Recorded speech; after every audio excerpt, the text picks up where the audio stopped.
ये कहता है 14/7/1988 का कि अनुसूचित क्षेत्र में सरकार नहीं, ये बीना मराठी का जजमेंट है। सरकार या सरकार नहीं, एक व्यक्ति है। यहाँ सरकार कौन है? तो फिफ्थ शेड्यूल ये कहता है कि शासन, प्रशासन और नियंत्रण अनुसूचित क्षेत्र में अनुसूचित जनजातियों के बारे में उपबंध। इसका मतलब क्या हुआ? शासन और प्रशासन का नियंत्रण किसके हाथ में है? यहाँ के आदिवासियों के, यहाँ के जनजातियों के। जब तक यहाँ के जनजातियों के हाथ में है, जब तक यहाँ के जनजाति समुदाय, आदिवासी समुदाय, जब तक राज्यपाल को पारंपरिक ग्राम सभा के द्वारा परमिशन नहीं देगा, तब तक यहाँ कोई भी कानून लोक अधिसूचना के बगैर जारी या पालन या लागू नहीं हो सकता। फिर यहाँ पे धड़ल्ले से, गैर कानूनी तरीके से, असंवैधानिक तरीके से यहाँ पे पूरे सामान्य कानून का पालन क्यों किया जा रहा है? हम प्रशासन से जानना चाहेंगे, क्योंकि बस्तर संभाग जो है वो फिफ्थ शेड्यूल है, 5वीं अनुसूचित क्षेत्र है। बस्तर संभाग को 5वीं अनुसूचित क्षेत्र को सामान्य क्षेत्र की तरह देखा जा रहा है। जो एक सामान्य क्षेत्र में जो कानून बनते हैं, सामान्य क्षेत्र के जो नियम बनते हैं, वो नियम को सीधे अनुसूचित क्षेत्रों में लागू किया जा रहा है। और संविधान कहता है कि गलत है, यह असंवैधानिक है। सीधे सामान्य क्षेत्र के कानून अनुसूचित क्षेत्र में लागू नहीं हो सकते। फिर यहाँ बेखटले से क्यों हो रहा है? हम इसे क्या कहें? असंवैधानिक या गैर कानूनी? और असंवैधानिक काम करने वाला या फिर सुप्रीम कोर्ट की डिसीजन नहीं मानने वाला या गैर कानूनी काम करने वाला व्यक्ति को हमेशा हम कहते हैं या तो संविधान नहीं मान रहा है, या तो देशद्रोही हो सकता है, या फिर आतंकवादी हो सकता है। हम केस ठोकते हैं कि संविधान नहीं मानता है जिसके ऊपर। फिर यहाँ इस संविधान का पालन क्यों नहीं हो रहा है? तो संविधान का पालन सर्वोच्च रूप से करना चाहिए, प्रशासन को अमल में लाना चाहिए, वो यहाँ नहीं हो रहा है। क्योंकि आज आईजी हो चाहे आयुक्त हो चाहे कलेक्टर हो चाहे एसपी हो, वो कार्यपालिक शक्ति के विस्तारीकरण के तहत यहाँ अपना सेवा दे रहे हैं। और हम आज आरटीआई की रिपोर्ट अगर हम प्रस्तुत करना चाहें तो हमारे पास डाटा है। राज्यपाल को जब हम पूछे कि आईपीसी एक्ट, सीआरपीसी एक्ट और जितने भी सामान्य कानून संसद विधानमंडल में पारित हुआ है, क्या उसका लोक अधिसूचना जारी किया गया है?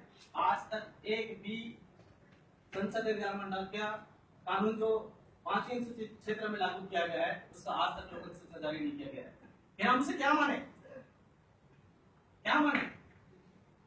इसका मतलब हम संविधान के प्रति या देश के प्रति या देश के नागरिकों के प्रति हम संवेदनशील नहीं है।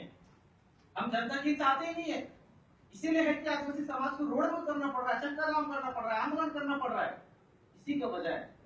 और मैं अवगत कराना चाहूंगा, जब संविधान की बातों को जन तक पहुंचाने के लिए, लोगों तक पहुंचाने के लिए, उनमें जनजागृति लाने के लिए जब कोई समाज काम करता है, तो प्रशासन ही यहाँ उनके खिलाफ अशांति या फिर आप गलत बातें या कामिक बातें जानकारी देने का हमारे ऊपर आरोप लगाया जाता है। कौन से कानून के तहत, कौन से अधिनियम के तहत, कौन से नियम के तहत, हम जानना चाहते हैं। क्योंकि इस्लामपुरी में जो एफआईआर हुआ है, संविधान का लेख जब हम पूरे दीवारों में किया गया, हम जनजागृति लाना चाहे संविधान के प्रति, तो वहां की पुलिस प्रशासन ने हमारे खिलाफ एफआईआर दर्ज कर दी।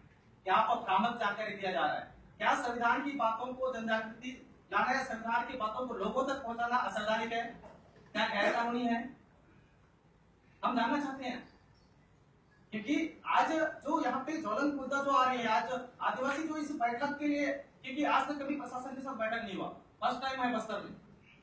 इसका मतलब यह है कि हम संवेदनशील हो रहे हैं इस मामलों को लेकर। मैं चाहूंगा सभी समाज प्रमुख और यहाँ पे बैठे सभी जिला के कलेक्टर, एसपी, आईजी, आयुक्त से कि पूरी तरह सुप्रीम कोर्ट का जो हवाला दिया जा रहा है एफआईआर में, वो पूरी तरह पालन होती है। तो जितने भी सुप्रीम कोर्ट के फैसले हैं, चाहे समता जजमेंट हो, केरल बनाम सरकार हो, पीरामा रेड्डी हो, चाहे वेदांता की डिसीजन हो, क्योंकि वेदांता ने जो डिसीजन दिया है सुप्रीम कोर्ट ने, वो रूढ़िवादी पारंपरिक ग्राम सभा के आधार पर दिया है। इसमें भारतीय संविधान में स्पष्ट लिखा है कि भारतीय संविधान का अनुच्छेद 13(3) का अध्यादेश, आदेश, नियम, विनिमय, उपनियम जो है, अधिसूचना जो है, वो रूढ़ि और प्रथा है।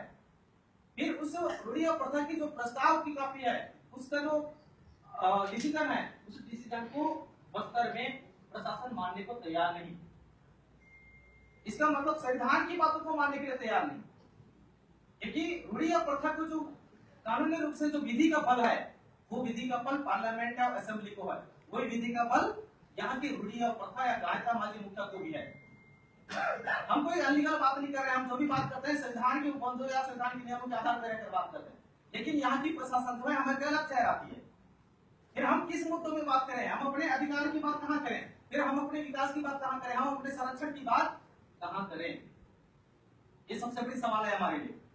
तो हम चाहेंगे प्रशासन से कि इस पे गहराई से इस पर चिंतन करके संविधान के ऊपर सबसे ज्यादा, अगर देश हित की हम बात करते हैं, जनहित की बात करते हैं, तो संविधान में निहित उपबंधों या नियमों के आधार पे अगर हम यहाँ प्रशासन चलाएं तो मैं समझता हूँ यहाँ पे जो भी आदिवासी अत्याचार, शोषण, बलात्कार या जो भी होता है, यहाँ तक कि नक्सली मामला जो भी है, वो इसी समस्या का समाधान है संविधान, मैं जहाँ तक समझता हूँ। यही सब कुछ साथ अपना बात एक विराम देता हूँ।